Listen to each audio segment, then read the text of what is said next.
ಜಗತ್ತಿನಲ್ಲಿ ಯುದ್ಧಗಳ ಮೇಲೆ ಯುದ್ಧಗಳು ನಡೀತಾ ಇವೆ.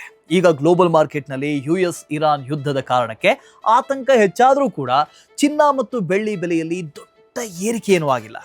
ಸಾಮಾನ್ಯವಾಗಿ ವಾರ್ ಸಿಚುವೇಶನ್ ಅಥವಾ ಜಿಯೋಪೊಲಿಟಿಕಲ್ ರಿಸ್ಕ್ ಬಂದಾಗ ಚಿನ್ನ ಸೇಫ್ ಹೆವನ್ ಅಸೆಟ್ ಆಗಿ ಬೆಲೆ ಬೇಗ ಏರುತ್ತೆ ಅಲ್ವಾ?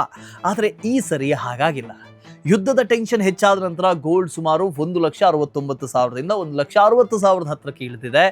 ಅದೇ ನೀವು ಸಿಲ್ವರ್ ಅನ್ನು ನೋಡಿದ್ರೆ ಸುಮಾರು 2.9 ಲಕ್ಷದಿಂದ 2.7 ಲಕ್ಷಕ್ಕೆ ಇಳಿದಿದೆ. ಇದಕ್ಕೆ ಮೇನ್ ರೀಸನ್ ಡಾಲರ್ ಸ್ಟ್ರಾಂಗ್ ಆಗಿರೋದು ಅಥವಾ ರೈಸಿಂಗ್ ಈಲ್ಡ್ಸ್ ಮಾತ್ರ ಅಲ್ಲ, ಮತ್ತೊಂದು ಪ್ರಮುಖ ಕಾರಣ ಇದೆ. ಅದೇನು ಅಂದ್ರೆ ಡಿಲಿವರೇಜಿಂಗ್. ಯುದ್ಧಕ್ಕೂ ಮೊದಲು ಜಾಗತಿಕ ಫಂಡ್ಗಳು ಗೋಲ್ಡ್ ಮತ್ತು ಸಿಲ್ವರ್ನಲ್ಲಿ ದೊಡ್ಡ ಪ್ರಮಾಣದ ಲೆವರೇಜ್ಡ್ ಲಾಂಗ್ ಪೊಸಿಷನ್ ಕಟ್ಕೊಂಡಿದ್ವು. ಈಕ್ವಿಟಿ ಮಾರ್ಕೆಟ್ನಲ್ಲಿ ವೊಲಾಟಿಲಿಟಿ ಹೆಚ್ಚಾದಾಗ ಮಾರ್ಜಿನ್ ಪ್ರೆಷರ್ ಶುರುವಾಯಿತು. ಅದರಿಂದಾಗಿ ಫಂಡ್ಗೆ ತಕ್ಷಣಕ್ಕೆ ಕ್ಯಾಶ್ ಬೇಕಾಯಿತು. ಮತ್ತು ಮಾರ್ಕೆಟ್ನಲ್ಲಿ ಅತ್ಯಂತ ಲಿಕ್ವಿಡ್ ಅಸೆಟ್ ಯಾವುದು? Gold futures. ಅದರಿಂದ ಏನಾಯಿತು?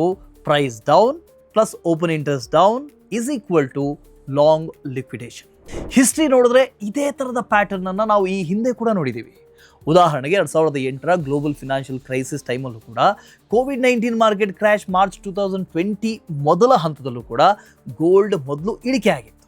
ಅಂದರೆ ಈ ಟೈಮ್ನಲ್ಲಿ ಎಲ್ಲ ಅಸೆಟ್ಸ್ ಕೂಡ ಒಂದೇ ಸಮಯದಲ್ಲಿ ಇಳಿದಿತ್ತು. ಹೀಗಾಗಿ ಇಲ್ಲಿ ಪ್ರಶ್ನೆ ಏನು? ಈ ವೀಕ್ನೆಸ್ ಕೇವಲ ಟೆಂಪ್ರರಿ ಲೆವರೇಜ್ ಫ್ಲಶ್ ಮಾತ್ರನಾ ಅಥವಾ ಗೋಲ್ಡ್ ರ್ಯಾಲಿ ಈಗಾಗಲೇ ಮುಗ್ದಿದೆಯಾ? ನಿಮಗೇನನ್ಸುತ್ತೆ? ಕಮೆಂಟ್ನಲ್ಲಿ ತಿಳಿಸಿ. ಗ್ರೋ ಕನ್ನಡ ಫಾಲೋ ಮಾಡೋದನ್ನು ಮರಿಬೇಡಿ.